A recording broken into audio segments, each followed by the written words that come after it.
Hello, and thank you all for joining us for our Queertoons podcast as part of the Queer Heritage Forum's programme of events for Pride 2020. You can follow the brilliant Queer Heritage Forum on Twitter at QHForum. I'm Nick Cherryman. I'm an academic and a drag performer. I'm currently on a PhD programme at Warwick University, looking at queer drag and feminist theory, with an interest in modern portrayals of queerness, including in the media. I am the co-convener of Queer History Warwick, which is an academic group set up at Warwick, with Hannah, who I have here with me and can introduce herself.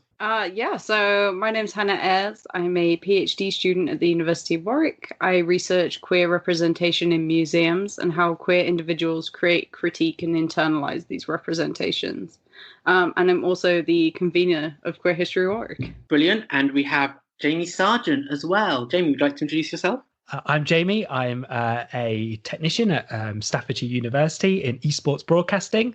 I'm also a enthusiast. I love stuff. I did a BA in media production. Brilliant. Thank you both for being here. So we're here to discuss queerness in cartoons in this podcast, which we've tentatively called Queertoons. So I hope you don't judge us too much for that title, and that blame can be laid on me because I suggested it and we struggled to come up with anything better. We are hoping to have a conversation about some cartoons here, and we've decided to do it by theme. We have a rough idea of where we imagine a conversation will go, but we haven't majorly scripted anything at all. So hopefully we can have quite an organic conversation based on what we've been thinking about. With that said, we have had to be kind of selective on the cartoons that we're talking about. And we are all aware, of course, there's many more cartoons we could talk about. Firstly, however, I just want to do a very quick introduction and a couple of words about terminology that we'll use. Although we tentatively titled this podcast Queertoons, I want to make a distinction between animation and cartoons. When we talk about cartoons, we are generally talking about, at least in this podcast, about a subsection of animation targeted, at least in part, towards children. Examples of this would be, for example, the Looney Tunes or the Powerpuff Girls, all the way up to more modern cartoons such as Ben 10, via things such as Scooby-Doo. When we refer to animation, however, we are referring more generally to shows that have an adult demographic as its primary audience. Examples of this might include things like The Simpsons, South Park, Bojack Horseman, and so on. Of course, for some shows, particularly more recent ones, there has been a blurring of these boundaries, and there are many shows which now work on two or more levels aimed at both children and often, in reality, the parents of those children who are watching it as well. These shows often develop a cult following, such as Steven Universe, Gravity Falls, and SpongeBob SquarePants, and gather big online followings from adult fan bases. So our terminology might be a bit more fluid around there. Interestingly, just as a side note, Nickelodeon has just a couple of days ago hinted at SpongeBob being queer by tweeting, celebrating Pride, the LGBT community and their allies this month and every month. And they showed a picture of SpongeBob with a rainbow colour overlay. The creator of SpongeBob has said that he doesn't have the sexuality and is asexual, given that he's a cartoon sponge and all, but that doesn't mean that that does mean I think we should perhaps define a term that will come up a lot here, which is the idea of coding. So if we talk about queer coding, what we're talking about is when a character is portrayed in a, and I'm using this in quotation marks, queer way, without it being officially recognised or registered as such. And SpongeBob is, I guess, a kind of perfect example of that. Anyway, with all of that out of the way, I just wanted to touch on some of the cartoons/animations that we think are important to mention, but won't necessarily be explicitly referenced in depth within the conversation that I think we're planning on having. Queerness in cartoons and animation has been around for literally decades, and many people point towards the Bugs Bunny Looney Tunes cartoon called The Wabbit Who Came to Supper, Wabbit with a W, has Elmer Fudd in 1942 as the first explicit example of queerness to a mainstream audience in an animated format. In that episode, Bugs Bunny wears a yellow negligee, which has led some to call him the first animated drag queen. I watched the episode again earlier today, and he is literally in it for about a second wearing that yellow underwear. So it is literally just a flash. However, as someone who has a lot of research interest in drag, I don't think I would necessarily agree with that specific reading of him as a drag queen.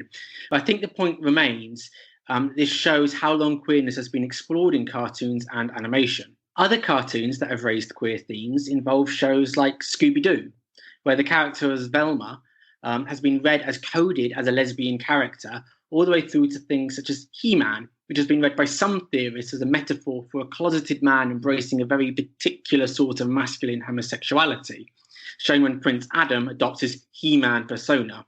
He does look rather like a leather bear at a gay pride parade for anyone who has seen it. So I would highly recommend. We also have long-running shows such as The Simpsons, which in the past hinted at homosexual and queer themes, but as times have changed, has become more and more explicit in their exploration of these themes.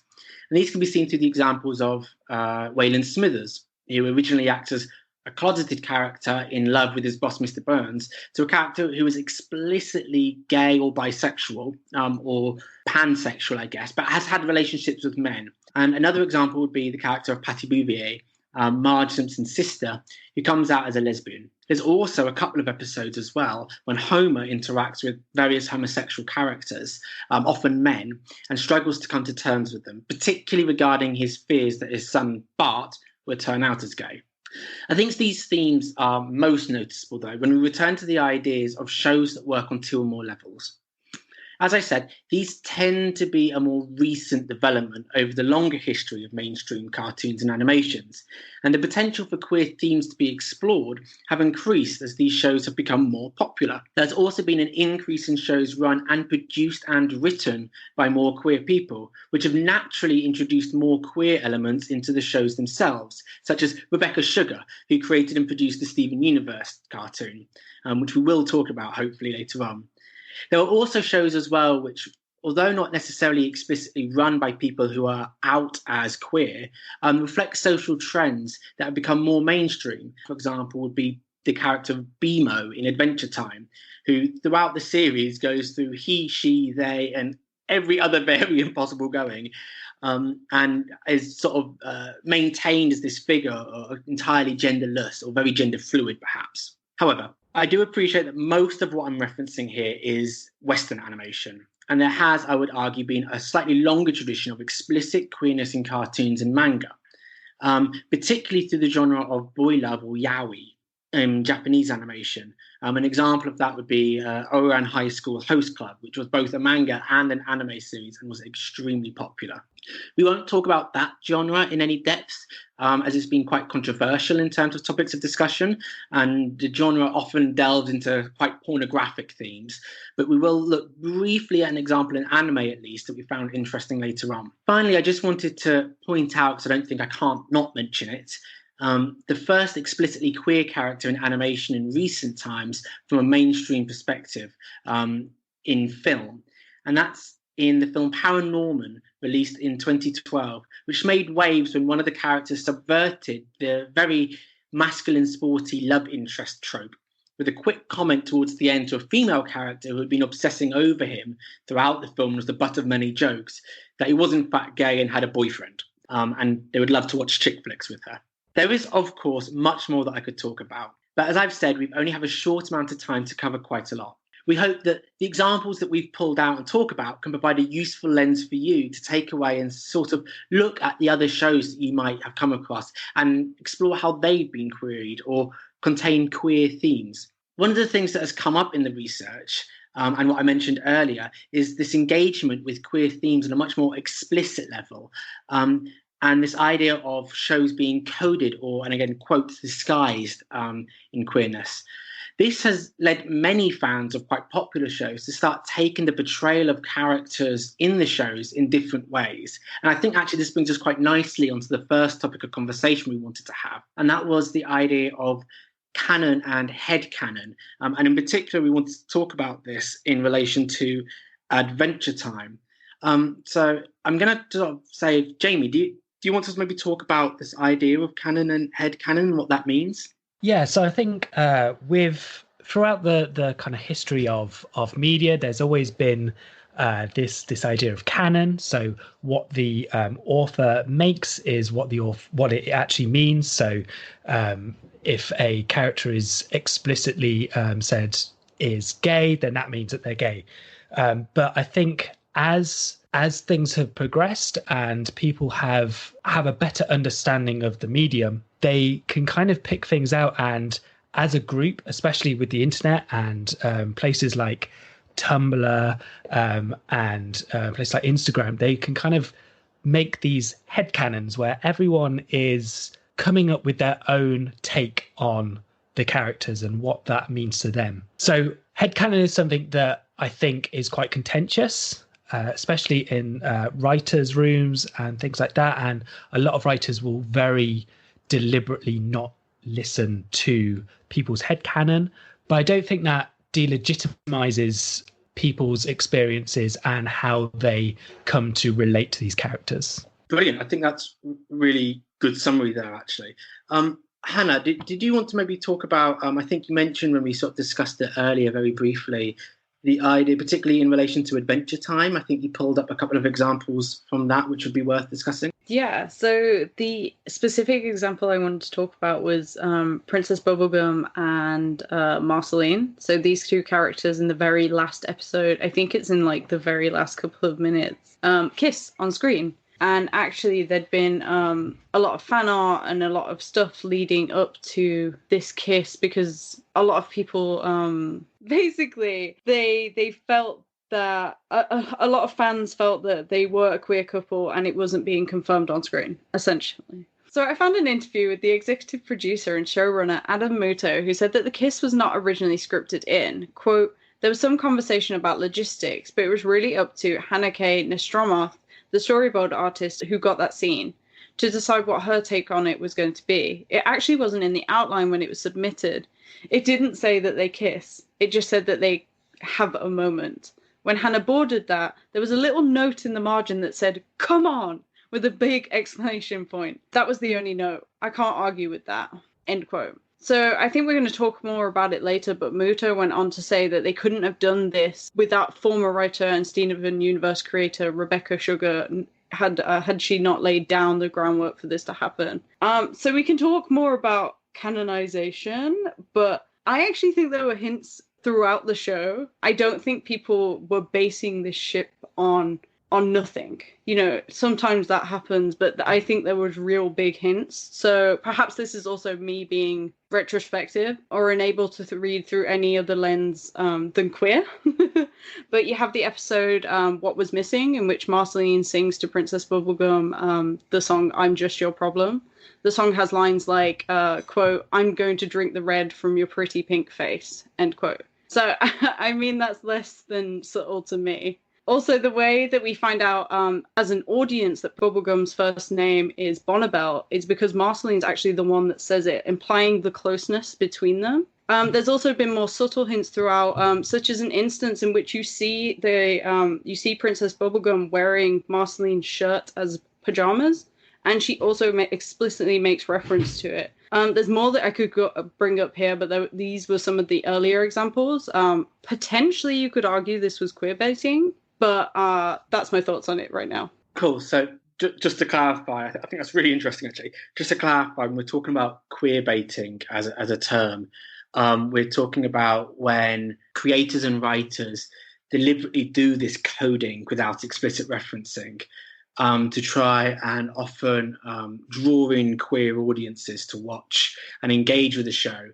But also, the reason this is quite contentious is that often they never explicitly reference it, which means it remains, I guess, for want of a better phrase, palatable for a non-queer audience. It's trying to have what some people would say is have their cake and eat it, as it were. It's balancing up both sides. I think there's something really interesting, though, about that, Hannah. You're talking about this sort of going back and looking over shows, and maybe you were being retrospective about that. I think it raises a really interesting question of, does that matter, I guess? Because I think there's a lot there, which is a conversation which perhaps is a bit broad, but I think would be worth talking about.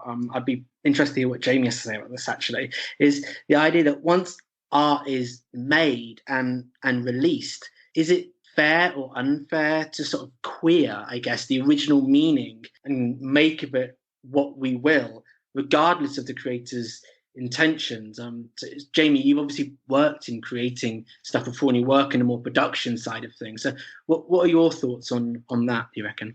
For me, any art, once it's released into the world, it's then owned by the people who read it, the people who watch it, the people who interact with it. And I think there's no way that an author, I use author in a way of enveloping someone who has made art and put it out there in the world. So no author can control their media once it's out there. And I don't think it's up to them to decide how these characters are perceived by the general public. And I think, if anything, that's actually what art's all about. It's about reaction to what is being put out there. So for me personally, I have no problem with that. If a piece of my work was to go out and I had an intention and someone came to me and had a completely different theory on that, then I think that's perfectly valid. And I don't think we can take that away from people. It's how people engage in art. And I think we shouldn't take that away from the audience. Yeah, I do fully agree with that. And maybe this is me being a bit negative, but I feel like some companies could potentially take this retrospective querying, this fan art, and this is headcanon, yeah? This as an excuse not to fully represent queer people in their cartoons. But maybe that's just me being cynical and negative. And I think that's totally valid. And I think there is a cynicism to it, especially when it's done for promotion. In our case, we mentioned the SpongeBob thing, but that's not really something that was put out there within the art. It was to promote a show. It was to get people engaging on Twitter. So I think as long as it's kind of organic, there's no problem in it. But it's when it's kind of marketed as a way of getting engagement, I think that's when it's the problem. Yeah, I think that's really good, actually. And yeah, I think the SpongeBob, again, is a really good example of that, especially because the creator has, in this case, very explicitly come out and said, no, that's not the case. Whereas obviously Nickelodeon, the distributor, is sitting there going, let's use SpongeBob because he's become popular in various circles online as a way to promote and engage with this. I think kind of brings us quite nicely onto like our second topic of conversation here. And it's this idea of art being done in a very intentional way of queering and explicit engagement with queer themes versus, I guess, for want of a better phrase, this retrospective, quotation marks, unintentional queering that has taken place from the eyes of the author, to use it in that general term. And I think there's a couple of really interesting examples in the Powerpuff Girls with this. I think for me, there's two characters in particular that come up in the Powerpuff Girls, which are of particular interest to me. And one of them is actually, who I'll only mention briefly to begin with, is the father figure, the scientist. And he often plays, and again, quotation marks, plays mum in the show. He's often walking around. He adopts the very stereotypical feminine roles that society says women should adopt, and that's him cooking, him cleaning, him wearing an apron, whereas actually it's the little girls, Buttercup, Blossom and Bubbles. It's the three girls themselves who go out there and, for want of a better phrase in this particular world, are the breadwinners of the family. They go out there doing the work. But I think in particular, I'd like to focus on the character of him. And by him, that's literally his name. He's addressed in that. And when he's very first introduced, he's described as so awful and so evil and so terrible. He can only be referred to as him, as it were. And obviously there's a lot there that comes up with that. The fact that it's a male pronoun is interesting. And him as an acronym has sometimes been used in various artwork as standing for His Infernal Majesty. So for those who are perhaps unfamiliar with the character of him, he's an interesting character to describe. He is literally a devil. He is bright red, has the very stereotypical little goatee, but he's been feminized very heavily in very what we would call queer ways. By that, I mean he's very stereotypically camp. He has essentially a pink tutu. He, instead of cloven hooves, they're shaped as high heel leather boots. And instead of the cloven hoof being the base of it, it's the heel and then the rest of the shoe that adopt that. And I think there's a lot there to be spoken about. So obviously I think this is a really interesting sort of character to look at. I know, Hannah, you had a few things you wanted to say on this. So would you like to share? So I read earlier today, actually, that the show creator, Craig McCracken, has said that he intended the Powerpuff Girls to be gender blind. Quote, "I don't think of any of them as girls. I think of them as kids. We've never said, what would a girl do? It's always been, what would a kid do?" End quote. So I think it's interesting to come at this character of him from this idea. You know, it's not they do play with gender a lot, but maybe it's not to explicitly create a queer character. I haven't heard that quote before, but I think there's something really interesting with that, because I'm not sure how much I agree with that as an idea, because, I mean, the show itself is called Powerpuff Girls. It's not the Powerpuff Kids. So I think there's something perhaps slightly disingenuous there, even if not deliberately so, particularly with the idea as well that they weren't thinking of these in gendered ways. They explicitly were. Even if you look at the characterizations themselves, Bubbles is the very stereotypical girly girl, cuddly onto teddy bears. In fact, him as a character comes up the first time by possessing one of Bubbles' like teddy bears, which is an octopus, all the way up to Buttercup, which plays the significantly more tomboyish type character. And that's a really interesting quote, and I haven't heard, but I think I'm not sure how much I buy that, to be honest with you. What do you think, Hannah? Yeah, as soon as I read it, I was like, I'm not quite sure. Like, I get the intention. I think the intention is to be like, oh, you know, like, we're not going to think about it specifically as, oh, what would girls do? What would little girls do? So maybe that's the intention behind it, but I can only say that from, again, retrospectively looking at it. But kind of moving on to him. So we're going to talk a little bit more about it later, but queer stereotypes are often used to depict villainy. But actually, is that happening here? Is the point just to kind of confuse the mind and unsettle your inherent feelings around gender and to make you feel a little bit uncomfortable? So I saw online that actually the thing that made him unsettling is the juxtaposition of opposites. So inherently, him represents this kind of devil character versus the innocent young girls, although I would question that a little bit. The sing-song voice quickly switching into something deep and angry. The body of the character is quite curved, and then other bits are quite pointed. And the person, you know, the character is literally part person, part beast. So this opposition of things is, I feel like, the thing that's meant to make you feel, I don't know, uncomfortable and meant to make you feel like they're a villain, rather than what we're going to talk about a little bit later with Disney villains. I can see that argument for sure, but for me, at least when I'm looking at this, that discomfort, although opposites and juxtaposing various qualities, particularly within identity, can be very disarming. For me, I can't remove this from the gendered and queer reading of it, because that is the particular oppositions and juxtapositioning they've chosen to focus on. I dare say that and I'm not saying this is the intent, but I think definitely, particularly in the light of people interpreting it in perhaps a different way from the creator's meaning, that it's almost transphobic in its portrayal. It takes a lot and it plays a lot with particularly voice register. You mentioned the sing-song voice. It's very artificial and it's very twisted, and it shifts between this highly feminized, hyper-feminized, I should say, all the way down to this hyper-masculinized, very deep voice that carries through when they're being threatening.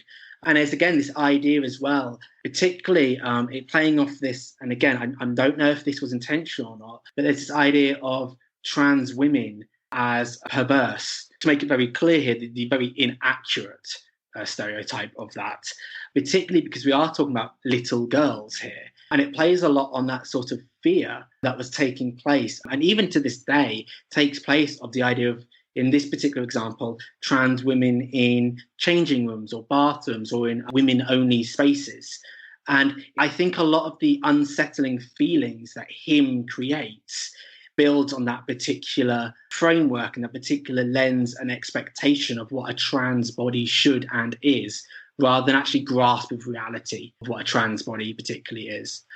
Jaime, you... Yeah, and I don't even think you can't overlook the fact that it is literally the devil the most evil thing that culture has come up with. And I think that's problematic. Yeah, I think I'd agree with that. Hannah, do you want to? Yeah, now that you say it, actually, yeah, it does look really, really transphobic. I think that's when I was looking at this character and when I was researching this character, a lot of people were talking about reclaiming him as a trans character. And, some individuals that do drag have been reclaiming the character and dressing up as him in drag. So I think it's really interesting. This negative portrayal has now been kind of embraced a little bit. I'd actually forgotten until you said that, but actually, as a drag performer myself, one of the characters I wanted to do was of him. And I think now that you say that, I guess there is a sense of reclaiming that. But at least for me, I mean, I can only speak obviously personally here. For me, this reclamation of the character, I guess, is a case of removing an element of negativity that comes with it. By me, as a drag performer who is claiming and using this sort of imagery, and I do this with other characters as well. I've been looking more and more recently at cosplay drag in particular. By reclaiming it and making it my own, you can turn what can be very negative portrayals into very positive ways. A really good example of that actually would just be the slur queer. Even in this very podcast, we've taken that slur and we've gone, no, actually, we're building on a whole history of reclamation here, of course, but we are utilising it in that way. But I want to move on to the next part, because I thought there was something interesting, despite me saying all of what I had here. Him as a character is never particularly expressly coded as having a sexuality, although there's a lot of playing with gender. So there's an argument there to be made, I think, this idea of this campness embraced within him. And you were talking, Hannah, earlier about this idea of camp and sort of feminization of the male, perhaps would be another way of phrasing it in this case, as villainy. And a really good example of that come up a lot are Disney villains. And I've got a list here. I made a quick list. But essentially all of the big Disney characters, Disney villains that people sort of learn to love, are all extraordinarily camp. For example, we have Governor Ratcliffe from Pocahontas, Captain Hook from Peter Pan, Maleficent from Sleeping Beauty, Queen of Hearts from Alice in Wonderland, Cloud Frollo from Hunchback of Notre Dame. I don't care what you say, that man is camp. Hades from Hercules, probably one of the campest out there. Gaston from Beauty and the Beast, and actually in the live-action remake, they actually coded his sidekick, who I've forgotten the name off the top of my head, as actually explicitly queer. We have Jafar from Aladdin, Cruella de Vil from 101 Dalmatians, Scar from The Lion King, the quintessential queer-coded character there. And finally, my personal favourite, Ursula from The Little Mermaid, who was quite explicitly based on a very famous drag queen, Divine, in both the way they behave, but also even just the sheer look of it. And even in more recent stories, when Disney is looking at remaking a live-action version of The Little Mermaid, there's been big discussions and quite a lot of controversy, at least within queer circles, about who should play Ursula. Because for a while it was rumoured that Melissa McCarthy would play Ursula, whereas many people felt that actually the role would be much better suited to, there's a drag queen in particular called Ginger Minge, that would be very well suited to that. So from my reading, I feel like that there's something about these characters that screams camp and queer, and I kind of want to question why this is used as a threat. I mean, I think from my background and my sort of academic reading of it, I'd say that this is perhaps because, in much the same way, I guess, that him does, it threatens these heteronormative structures that people come to expect, and Disney are notorious for upholding. I'd be interested to hear Jaime, what do you have to say about this? So for me, the queerness of the Disney villains kind of speaks to, and I know, Nick, that you kind of picked up on this, it's the heteronormative family unit, which Disney very much go after. Like that's the way they make money. So the wife and husband and the 2.5 kids, and that's the way they've traditionally made money. And I think they're very scared of moving away from that. However, they do have these queer characters in there, and I like to think that in some way in the creative process that someone has made that decision in a positive light rather than a negative light. But again, it's authorial intent. We can never know exactly what people want you to get from these things. But this is what I wanted to ask you, Jaime, is that you said there were queer characters in there. How much do you reckon is that intentional, or how much of that is queer coding or queer baiting versus a retrospective headcanon of, to use an example, was Ursula always meant to be read in this very queer camp way if we ignore the fact it was based on a drag queen? And we've all read that back into it. Where do you sit on that? I'm kind of mixed on that one, because I think that, yes, you can look at that and say that's a definite decision that they made. But on the other side, they could have just been, one of the characters could have been a villain who was very queer, and then that worked as a character. And then that kind of kept going throughout the whole of the catalogue of Disney films. And they don't want to mix up that formula because it makes money. And I think on an individual level, I think it's very hard to say whether or not these characters were intentionally queer. I will say, if anybody wants to know more about this, check out the documentary Do I Sound Gay by David Thorpe that looks at the gay villain found everywhere in the Disney canon. I also found, to be honest, and this is me being cynical again, like, is it anything but straight up homophobia, right? Like a fear of queer people and the use of this to indicate bad or terrible characters. You know, we'll talk a little bit in a minute about how this develops into a parody of itself. But I just want to like bring up a little thing that I read in a Guardian article by Nico Lang that said they are evil, but they are fabulous. And that embracing this darkness can be truly liberating. And I just wanted thoughts on that. I love that. I think that is a brilliant description. Lee Edelman in No Future sort of argues that we should embrace this sort of, I've forgotten the exact word he uses, but essentially embrace this evil that the queer figure becomes to represent against the heteronormative. And in No Future, he argues that society is so focused on the child and queer people don't fall within that framework of heteronormative reproduction that actually we come to represent as queer people, no future. And that's what makes queerness so scary. That's a very simplified version of his argument for any queer theorists listening, so please don't quote me on that. But I think, so to draw on that idea, though, of parody of itself, I kind of want to bring up an anime, One Punch Man, that we looked at. And there's a character in that called Puri Puri Prisoner, and he is a complicated character, shall we say, when we've had discussions.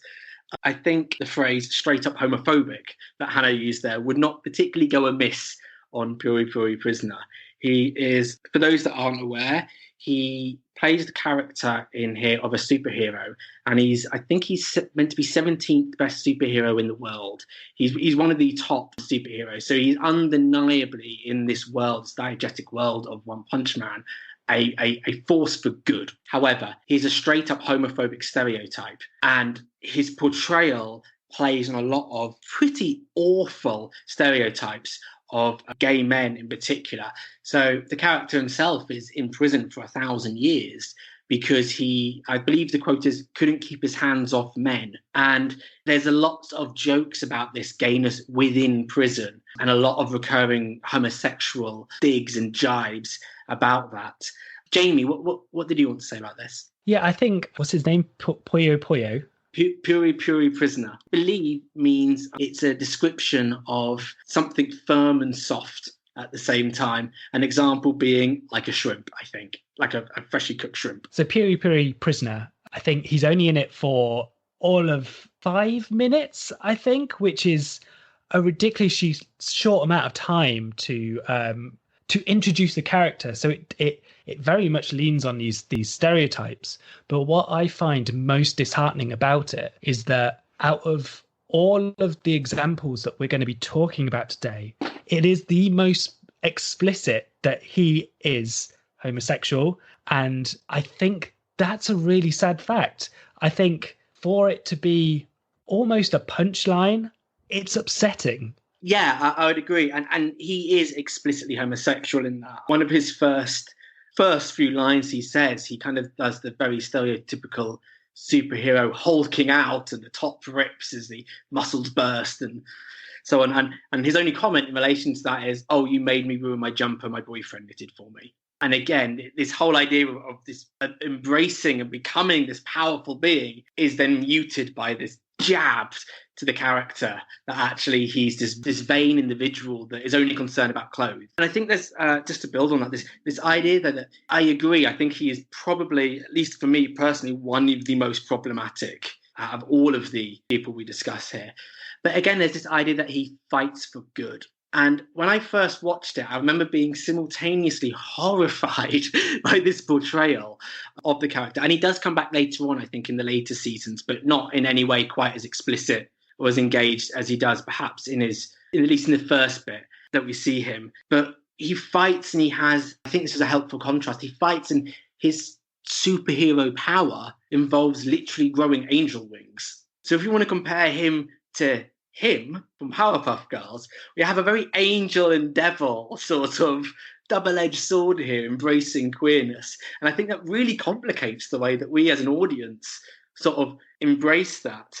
I think there's something else, though, to be said as well. And I don't know if maybe Hannah has anything to add to this, maybe, but I was reading literally the other day about how in One Punch Man, everything is set up in that world as a joke. So it's not explicitly, in terms of the joke, being only aimed at Puri Puri Prisoner. I guess the problem is that all of the jokes aimed at Puri Puri Prisoner are involving gay men as the butt of the jokes, pun intended. With that, the joke was being that the only time One Punch Man would ever lose a battle was if it's funnier for him to lose the battle than not. So I think the only battle he ever loses in the entire run is against a fly or a mosquito or something, because it's funny how ridiculously small this tiny thing is that drives him nuts versus something else. Hannah, do you have something to add to that? This is like a really horrifying homophobic representation of queerness, right? And, you know, you can argue against it by saying we're seeing everything through One Punch Man's eyes. He doesn't take anything too seriously. Like, so why should this be a serious thing? But also, you know, it should be taken seriously. It's completely not taking into account the attacks on gay and lesbian people every day, you know? Like, it's not taking these things seriously. I was gonna ask, I don't know, is this worse for you? And maybe it's not as simple as that. Is this worse for you than kind of Disney's use of villains or campness to portray their villain?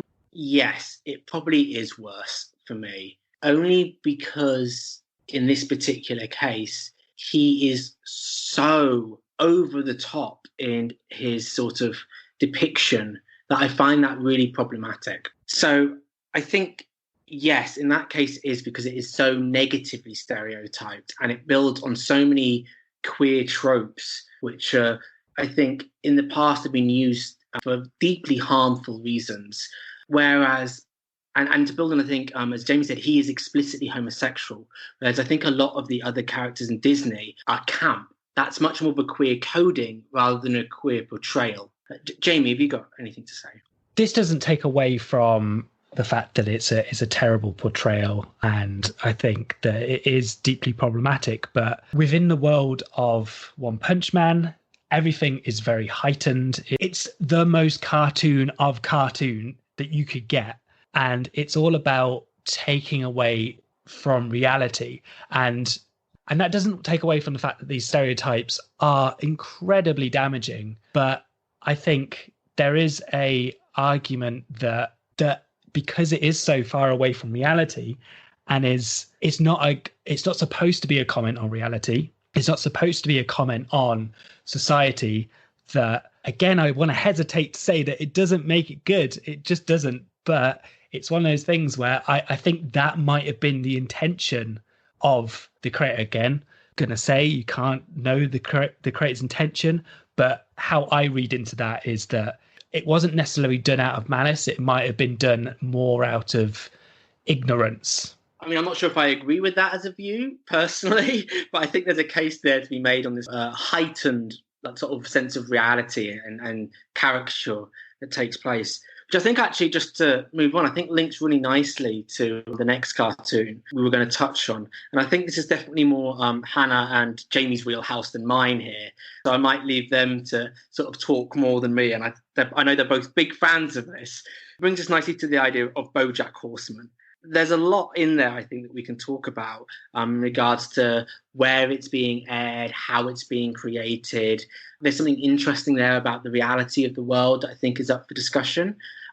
Jamie, if I bounce this back to you, I'm sure you have a lot to say on this. So I think the thing with Bojack Horseman is that it is very much it's based in two different worlds. So you've got society as it is now. So it very much reacts to what's happening within the media. So at the time when it was airing, the Me Too movement was a massive thing, and they very much delved into that topic. But at the same time, the main character is a horse.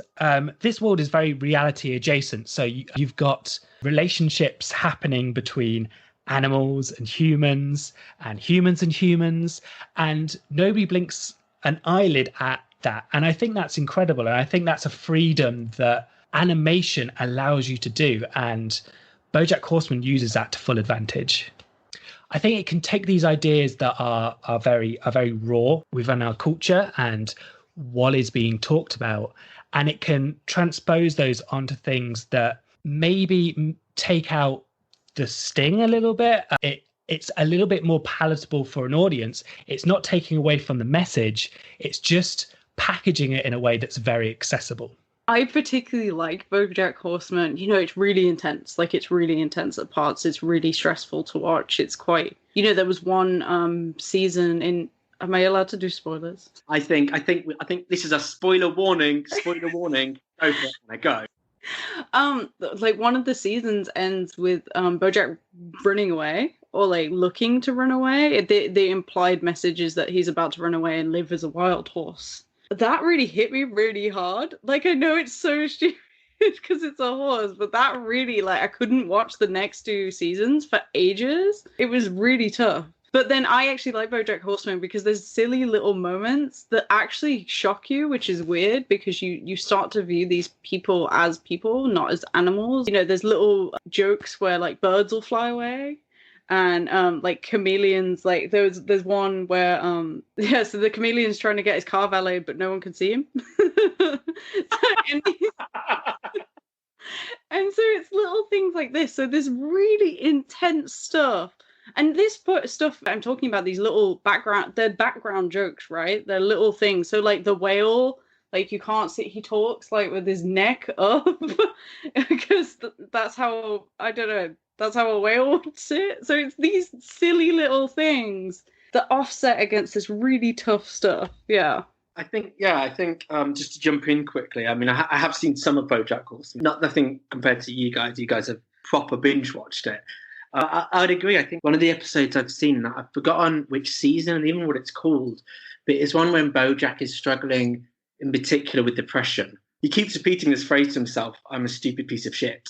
And it's bloody hard hitting, frankly. It doesn't trivialize what Bojack is actually going through, nor does it trivialize the betrayal of people going through quite difficult moments mentally in their life. But again, at the same time, as you said, he's a horse. I'm watching this horse go through this mental trauma.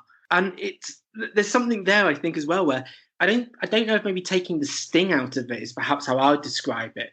But I think it definitely makes it's just very much a spoonful of sugar type scenario that helps the medicine go down.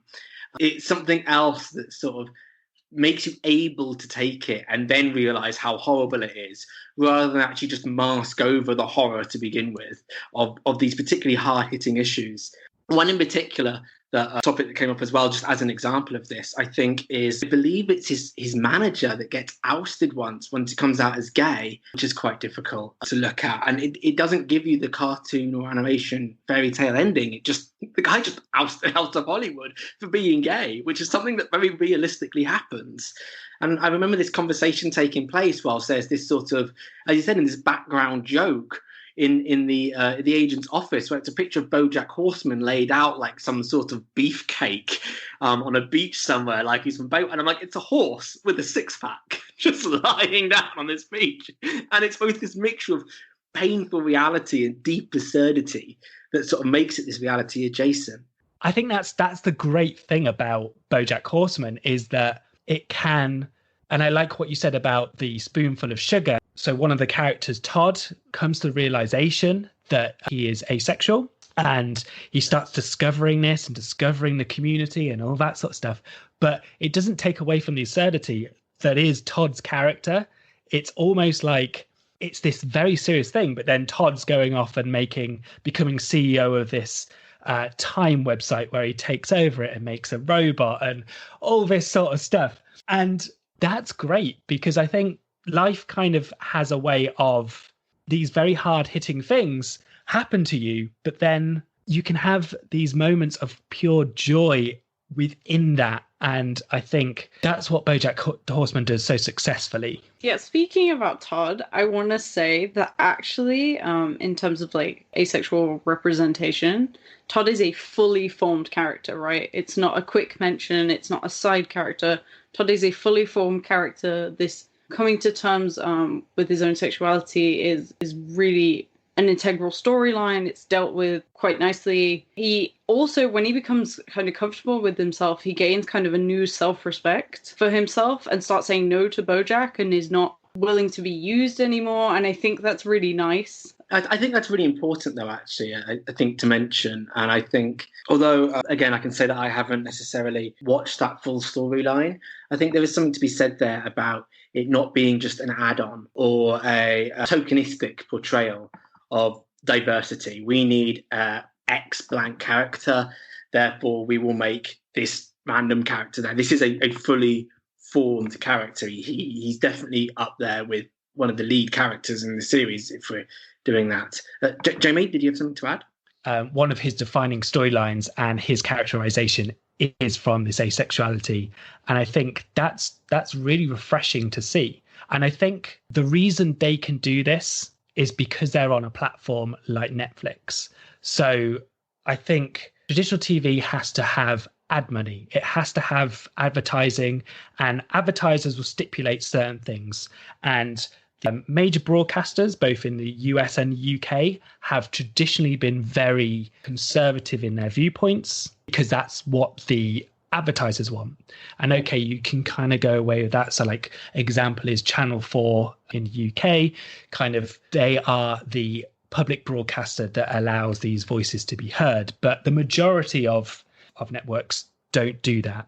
And I think because Netflix is a subscription model, they can do things because then they don't have to stick to these guidelines, and they make so much content that they can say to people who subscribe, well, if you don't like this, go watch something else. And that's a really important thing, and something that has only come about in the last decade. I think that's what's becoming the norm, and it's allowing more traditional TV to push the boundaries as well. Yeah, I think I'd agree with that. I was going to say, do you reckon a lot of these topics that are being explored is partially because I think there is that shift from, to use the terminology earlier, from cartoon to animation.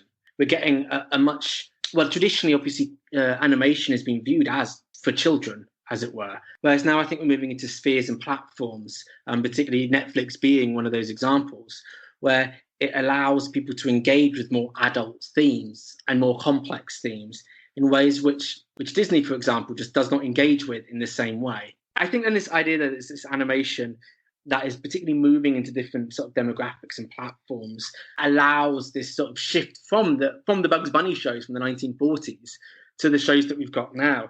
And I kind of wanted to sort of talk about one last show before I think we started wrapping up here, which quite explicitly engages with ideas of queerness.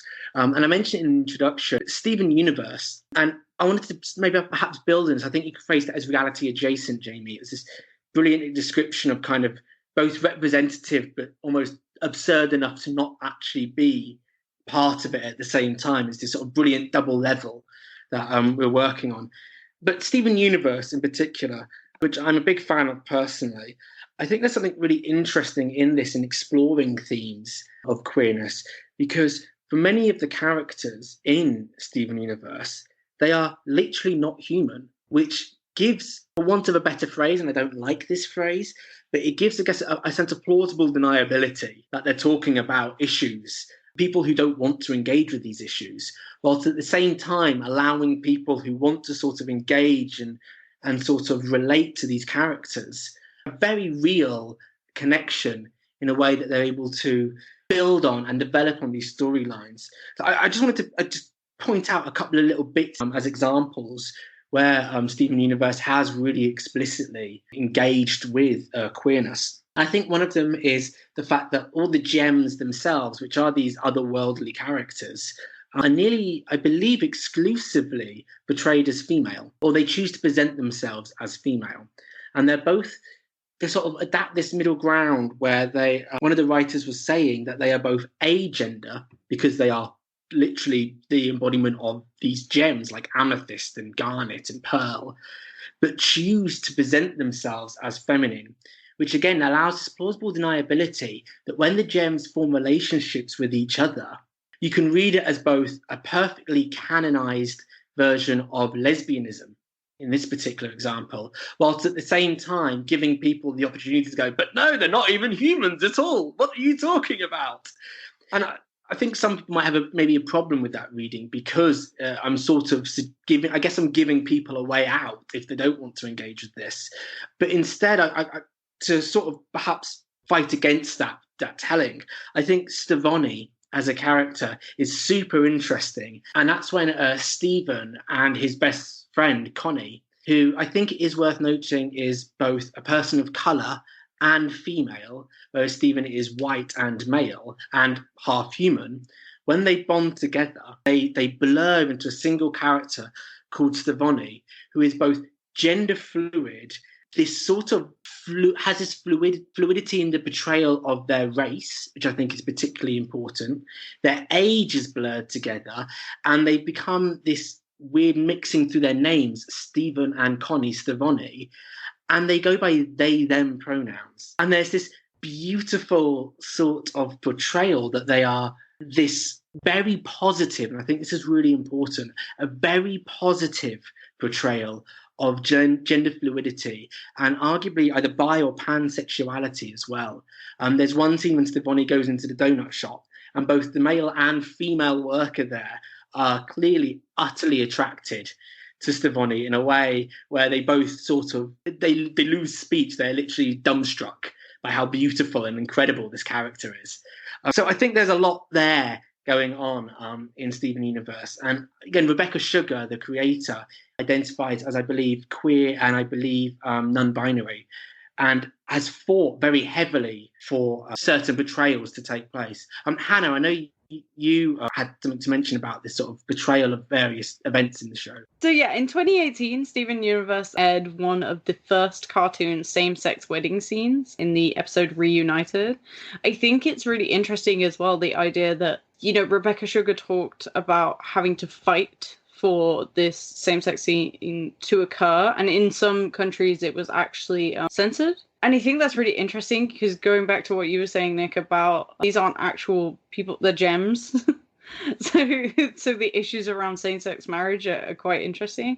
I also wanted to say that in 2019, it became the first animated show to win a Gay and Lesbian Alliance Against Defamation Award, so a GLAAD award. And they took home the prize for Outstanding Kids and Family Programming. Yeah, that's amazing. I didn't know they had actually won that. I think that's absolutely incredible. I think it's fantastic. And I think it's well deserved as well, I think. Jaime, do you have something to add? I remember, I think briefly we were talking before, the idea that cartoons are often quite easy to censor. And do you think that allows the flexibility within the cartoon realm to engage with these? And even though Rebecca Sugar said she had to fight, it's still interesting that even now it's still being censored in some countries.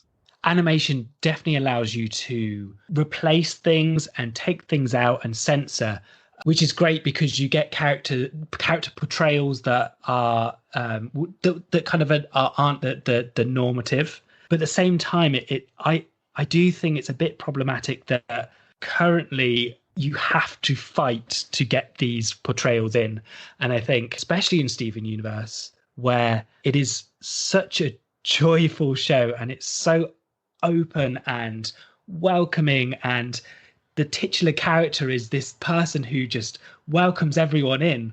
I feel like that should just be a given. And I just really wish that we didn't have to fight anymore, and there wasn't a need to have these points in which you can censor things. So you don't have to set up beats so that if you take it out, then it doesn't make sense. And I think there's been a debate here, and I think we'll probably start wrapping up here, actually.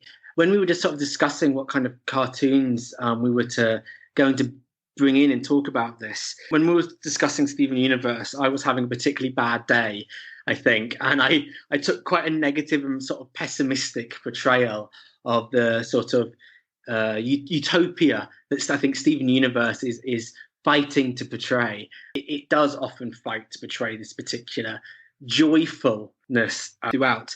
So what we thought we would do at the end here is Hannah and myself were obviously quite explicit queer theorists, academics here, and we wanted to engage with perhaps very lightly on, and I mentioned it earlier, Lee Edelman's work on queer future and this sort of very negative sort of portrayal of utopia, and perhaps engage with Munoz's work in Cruising Utopia, which is a much more positive portrayal. So what we thought we would do is we'd set up, and just to make it clear, I don't actually necessarily agree with this argument anymore, but I wanted to set up sort of a 1 minute pitch, basically, as to why I think Steven Universe isn't actually that utopic and is quite negative. And then I think Hannah was going to do a bit of a rebuttal against me, and I think maybe we're going to ask Jaime if he could say where he thinks this should go, and perhaps see where we go.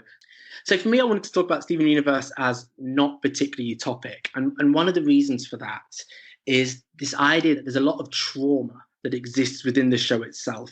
There's a lot of pain from the past as a very real ongoing effect into the present. And most notably through Steven not knowing his mother and being haunted by the past. And I think this affects a lot of the gems as well, Peridot, Pearl, Amethyst, and so on. And I think this haunting of the queer past here resonates with the present and dictates the future direction. And there's a lot of queering of time that takes place, with Steven merging within and without of flashbacks of Rose Quartz in particular. And there's this whole queer destabilization of time. But at the end of the day, there's this war, and everyone is traumatized and damaged within this war. And a large part of the show is mourning of these queer figures that are lost, such as Rose Quartz. That said, I think the joy that takes place within it is the fact that Steven overcomes a lot of this, and he fights and he sees a lot of this trauma, and it's still wonderfully and joyful. But I think it's kind of telling that towards the end, the character itself starts struggling more and more, and his character arc shows the trauma and the effects that have. I don't think I did a particularly good job, so you might have an easy job here. That's my disclaimer for myself here. So, Jaime, what you wanted to say? No, I just love how rigid this is. It's like, I got a minute and 15. You're going to get a minute and 15. It's great. I love it. On your marks, get set, go. I just want to say I'm not being cynical for once. So I wouldn't say Steven Universe offers a utopia, but it offers us a depiction of a queer future. So a more equal future in which most of us get along. Of course, this is a more simplified message, as the show is made primarily for children. Potentially, it can be read that Steven sacrificed his whole self. So I acknowledge the trauma that he went through. And this is emphasized particularly by his transformation into Beast. Yeah, these individuals then rescue Steven and provide a way for him to begin to heal. So I see this all as incredibly positive. In the end, though, the future is both the same, with depictions that mirror the very first episode in that very last episode, but better. It is unclear what will happen to these characters now, but we're left feeling at peace with knowing that right now they're in a good place with the whole world ahead of them. Steven literally shows us this by mapping out his future trips on a map. I think that the idea of queer futures is nicely summed up by Garnet's explanation of how our future vision works in an earlier episode.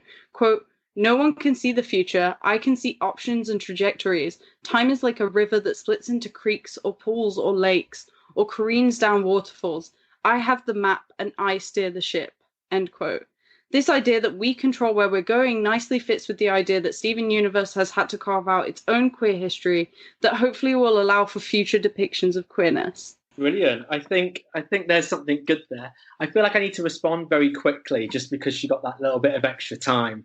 And I guess I'll leave this and throw it at Jaime and see what he says. I think we talked about this wonderful, I'm kind of doing this off the top of my head here.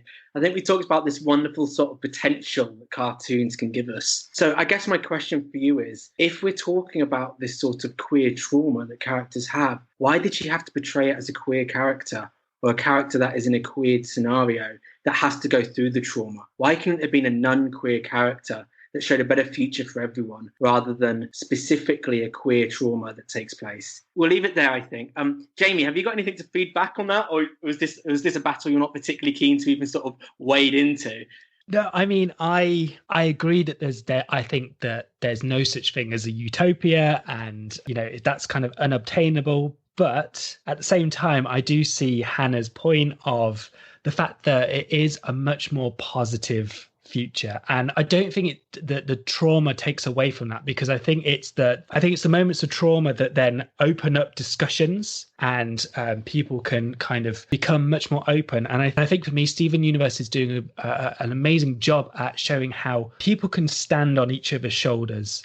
And no matter what happened before, things can always get better. I think that's a really lovely way to wrap up, actually, Jaime. I think you did a really lovely job of giving us a nice positive note. So I guess the last thing for us to do is, I think we're probably in agreement. I don't want to speak too much, that Steven Universe is the show that best explores what deliberate queering of themes and characters can do at the minute. And it does do that carving of a space. I don't think we can quite understate the work that Rebecca Sugar in particular has done as a queer or non-binary creator, author, to use that term again, for queer portrayals moving into the future. So finally, I guess I just wanted to recommend that we look at Queer History Warwick as well for any listeners. Hannah and I are the co-conveners of that. And we do a lot of exploration of queer themes and how we can sort of look and adapt and take and explore. And we love people reaching out to us and talking to us about potential ideas they wish to explore. This is partially done with that network that we've created through that, which is a brilliant network. So we encourage you to join into that. There's also other podcasts that I think Hannah is looking at today. I think it's the second of 3. The first one looking at queer gaming. And there's obviously this one, and then there's a one on grassroots activism that is being aired as well, all in this week. So I'd really strongly encourage you to listen to them as well. And finally, I guess thank you all for listening, and goodbye from me. And yeah, bye. Yeah, thank you for listening. Thanks. Bye.